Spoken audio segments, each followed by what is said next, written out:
হাততালি হাততালি। ওদিকে হেলে যাচ্ছে। মনে রাখি ভালোবাসা তত গভীর। স্বপ্ন যেন পেল ভাষা।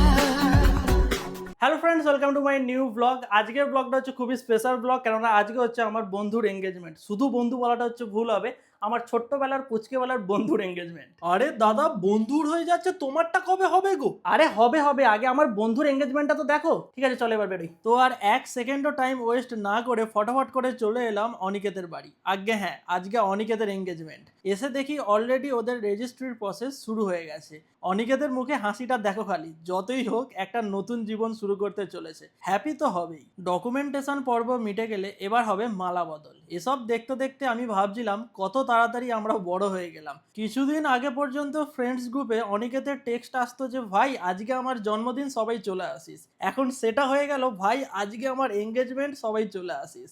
আলাদাই একটা ভাইব ছিল মেসেজটায়।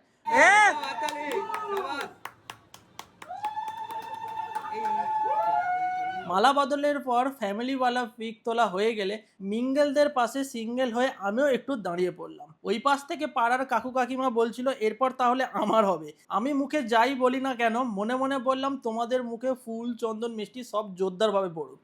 কেননা আমাদের স্কুল ফ্রেন্ডসদের মধ্যে অনিকেতই ফার্স্ট শুভ উদ্বোধন করলো। এটা দেখে কষ্ট পাবে বলে আমাদের বাকি বন্ধুরা আজ অ্যাবসেন্ট করেছে, আর বলেছে যেদিন মিঙ্গেল হবে সেদিন আবার আসবে। আপাতত একে অপরকে রিং পরিয়ে ফটো তুলে দুজনে শপথ বাক্য পাঠ করে রেজিস্ট্রির ফুল প্রসেস শেষ হলে ফাইনালি অনিকেত আর অনিতা হয়ে যায় অফিসিয়ালি এঙ্গেজড। দুজনকে অনেক অনেক বেস্ট উইশেস। এভাবেই সবসময় দুজনে হাসি খুশি থাকুক, এটাই চাই। কিছুক্ষণ ফ্যামিলি মুমেন্টস ক্যামেরা বন্দি করি, যেটা ওদের কাছে খুবই স্পেশাল। এবার কেক কাটিং হবে, আর কেকটা রিয়েলি খুব সুন্দর করে হচ্ছে, একদম পুকি টাইপ কেক। আর কেক কাটার আগে এদিক থেকে আমি একটু আমার বক্তব্য পেশ করে দিলাম। ওপর থেকে নিচ পর্যন্ত যত গভীরে কাটবি মনে রাখবি ভালোবাসা তত গভীর। চলো কেক কাটিং করে একে অপরকে কেক খাইয়ে পরপর সব ফ্রেন্ডসরা চলে যায় কেক খেতে। এই পক্ষ আর ওই পক্ষের ফ্রেন্ডসরা মিলে গ্রুপ পিক তুলে নি। ও শুধু ওদিকে হেলে যাচ্ছে। ঠিক আছে, এখানে থাকো, এখানে থাকি। ঠিক আছে, তোমার মা বাবা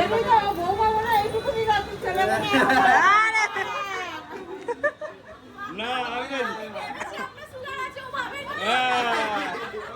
তারপর এবার পাড়ার প্রতিবেশীরা থেকে শুরু করে ফ্যামিলি রিলেটিভসরা মিলে ফটো পর্ব চলে। এদিকে আমি কেক কাটিংয়ের দায়িত্বে লেগে পড়ি, সবাইকে কেক দিয়ে নিজে এবার কেক খাওয়া শুরু করি, কেননা এবার জোরদার লেভেলের খিদে পেয়েছে আমার। তো তাড়াতাড়ি করে কেক খেয়ে সোজা নিচে চলে আসি স্টার্টার খেতে। চিকেন পকোড়া থেকে শুরু করে গোল্ডেন প্রন, কোল্ড ড্রিঙ্ক সব কিছু নিয়ে এক জায়গায় সাইড হয়ে যায়। গোল্ডেন প্রনটা তো ভাই সেই করেছে, পুরো চুমু যাকে বলে। কোল্ড ড্রিঙ্কসটা এক জায়গায় রেখেছিলাম, দেখি মশা সুইমিং করছে, তো এই দেখে পুতুল দিয়ে আমাকে আবার হচ্ছে কোল্ড ড্রিঙ্কস অফার করছিল। এরকম মজা তো ভাই চলতেই থাকে। এই সিট ফাঁকা দেখে বসে পড়লাম কয়েকটা ক্যাদ মেরে পিক্স তুলতে। অনিকেত অনিতা দুজনে এবার নিচে চলে এসেছে, আউটডোর শ্যুট হবে, তো স্টার্টার দিয়েই ব্যাপারটা শুরু হয়। তারপর ফটোগ্রাফার দাদা একটার পর একটা পোজ বলে, আর ওরা সেই মতো করে পোজ দেয়, আর আমি এদিক থেকে একটু মজা নিই। এখানে পরপর ছবি তোলা হয়ে গেলে সবাই আবার চলে আসি ছাদে। গরমও তেমন আজকে জোরদার পড়েছে, ঘেমে স্নান করে যাচ্ছি, কিন্তু ফটো তোলা বন্ধ করা যাবে না। এই করতে করতেই দেখি রাত 11টা বেজে গেছে। ফাইনালি ফটো পর্ব শেষ করে 11:30 নাগাদ মেন খাওয়া দাওয়া করতে চলে আসি। সবার খাওয়া দাওয়া হয়ে গেছে, এবার আমরাই হচ্ছে লাস্ট ব্যাচ। তো ফটাফট করে বসে পড়লাম খেতে। ফিশ ফিঙ্গার দিয়ে শুরু করলাম। নান আর কিমা চানা ওটা হচ্ছে আমি স্কিপ করে ডিরেক্ট রাইস আর গরম গরম মাটনের কম্বো নিয়ে নিই। একদম পুরো চুমু করেছে ভাই যাকে বলে।